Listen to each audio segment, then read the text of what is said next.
there's some athletes that this is a huge opportunity for. You know what I'm saying? So even if you don't want to go, you don't got to shit on it for them. Yeah. Because if you ruin the momentum of the movement, that's not coming off of your plate. Yeah. You're getting food. We talking sprint culture, we talking track and field.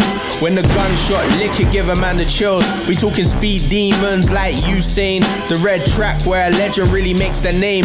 The US and Jamaica, they run the sprinting game. There's nothing like the Olympics for your claim to fame. When you break the world record, you show you ain't the same. From the men to the women, times are insane. Yeah, we talking sprint culture.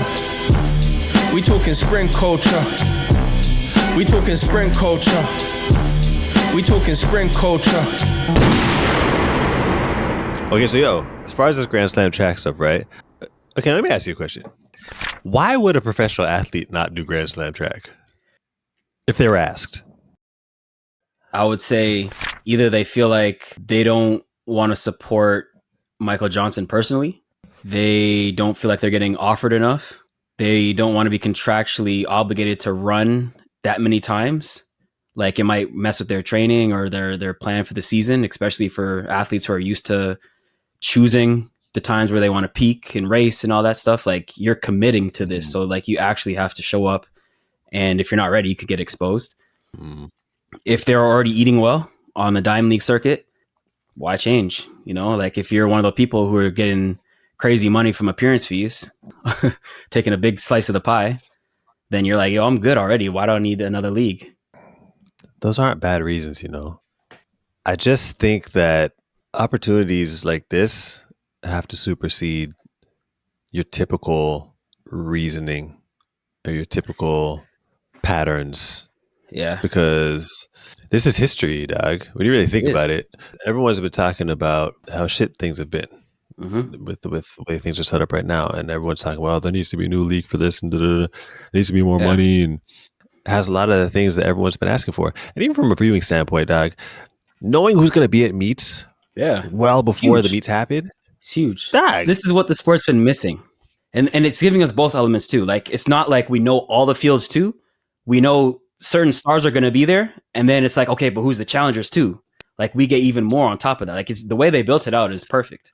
Look, man, I understand that the sport uses people, like the people in position.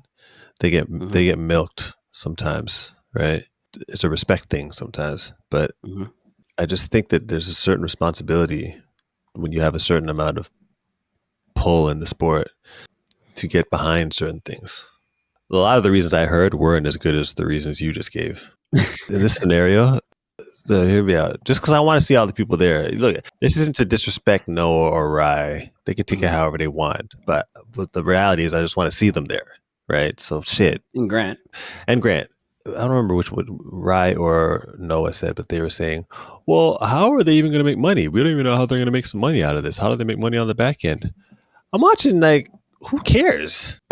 You're going to get paid. That ain't your concern. Exactly. Who goes to the Diamond League like, well, how are these guys going to profit off of it? I don't want to do it. Yeah. What does that even mean, dog? I was like, if you go to your job and they're like, hey, we're going to give you a raise. And you're like, well, how are you going to justify that in your bottom line? It's like, who cares? Exactly, dog. That's their job. So that was really confusing to me, dog. And then they were saying that what's in place already is already good with the Diamond League. They just need to make some tweaks and improvements to that. Ori said that the schedule, he didn't necessarily like the schedule. I mean, that is a lot though. For the 1-2, it's easy, but not easy, but it's easier than the 4 and the 4 hurdles. That is a lot to do 4 times. Is it? When you're not used to it. Like, think about it. The most times athletes, especially at a distance like that, have to really like dig is the championships. And that's the pinnacle meet of the year. So they train for that. But who's training to do a 4 hurdle and 400 combo in April? I hear that. But when it comes to situations like this, you got to be kind of strategic with how you race. So maybe you're not going to hit it that hard in the 4 or the 4 hurdles. You got to manage your energy. It's kind of the way you navigate through to make as much money as you can. I don't really care about the clock during them times, you know? Me neither. Especially in April, it's like... I just want to see some battles, yo. And it's early, yo. We have to find a way to provide more value. And the way to do that is to do more than one event. So if you can guarantee that you're going to get multiple opportunities to see the stars that you're promoting, I think that's a better product. It's better than just saying, hey, we're going to bring them for 10-second race and then that's it. That's what the current model is. And we need to find a way to bring a little bit more value to the audience. So guaranteeing that you're going to see them run once and then there's more incentive to come back another day and watch them run again because, you have a point structure. It makes more sense from a viewer standpoint. I mean, it's most likely going to be flying business class anyways. It's not going to be that crazy trip. That's a coaching thing then, because then the coaches have to adapt to the schedule. So then you can't even put it on the athlete. So coaches can't adapt to the... Coaches can't adapt to these things. I mean, isn't this what coaching is all about? I mean, think about it. If you're a coach, right, and you have a model that's been working for you and it's successful, why are you going to veer for that so your athlete can make more money? Obviously, they love their athletes, but it's not like it's making more money for them. Well, I think that's messed up, yo. It's supposed to be about the athlete, is it not? I mean, it's their job too. It's their career too. And what if they're doing this at the expense of the overall vision, which is the championships? Like that's what the shoe sponsors care about most. Well, look, if Grand Slam track gets really big and is capturing a lot of eyes, that's going to shift. Yeah, but we're not there yet. This is year one.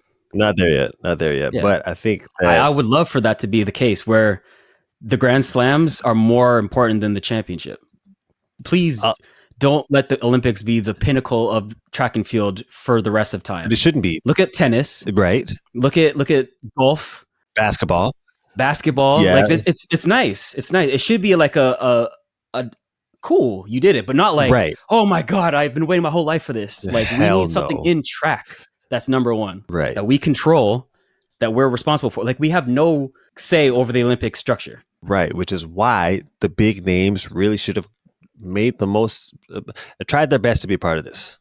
Yeah. But again, we don't have a union as a whole. Most athletes are only thinking about get theirs because that's the environment that we train in and race in. This is a zero-sum game. Get as much as you can for yourself and then bounce kind of deal. This is kind of a subtle union, dog.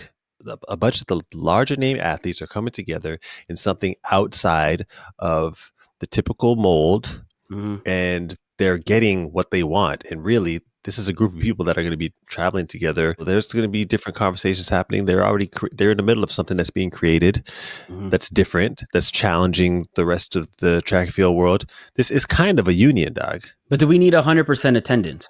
No, we don't. I think we're good. Yeah. I think we're good. We've got a lot of heavy hitters. I think we're good. And all the events too. Like I said, if you're not going to be in it, you don't got to say shit about it. But as far as talking against it and saying what's wrong with it and all this bullshit, no. I mean, maybe it's just the fact that the increase from 10K for the win to 100K, going from Diamond League to Grand Slam, wasn't enough. That wasn't the highest number for them. Maybe if it was 500K, they'd be in there. Sometimes you just have to see something be successful, and then you'd be like, oh, and then you get FOMO, and you're like, all right, I need to do this next year. I mean, a lot of people were kind of dwelling on the names that weren't going to be there. There's only 3 or 4 big names that aren't going to be there. Aside from that, they got everybody, man. The fact that they got Sydney to do this many races, that's huge. And that's huge. I bet you she didn't even take that much money, dog. I think she just saw the vision, and I think she was thinking to herself, well, it's right here. That's another thing too, is a lot of it's local. Yeah, it's local. Like, it's going to be broadcasted. I don't got to go far. Yeah. I'm getting money. You want to give me a contract too? Cool. Okay. But I'm making money already. Yeah. Whatever. So you give me a little bit of something and then I'll make some more. But I mean, this is cool. I want to help this. I've always been saying athletes just want to see some sort of plan. They want to see some sort of direction. They want to see some structure. Yeah. Some structure. And then now we get it. And some athletes are still like, well, I don't know. Well, how are you guys planning on making money from this? It's like, what? They still have 3 more that they can join on as challengers. So it's not like it's completely out of the realm that they be in these meets. It's beyond the prize money. We don't even talk about the prize. Yeah. I mean, Diamond League did up it a little bit. I think they doubled it. It's like $20K for the win now. Give it up for the Diamond League for raising that.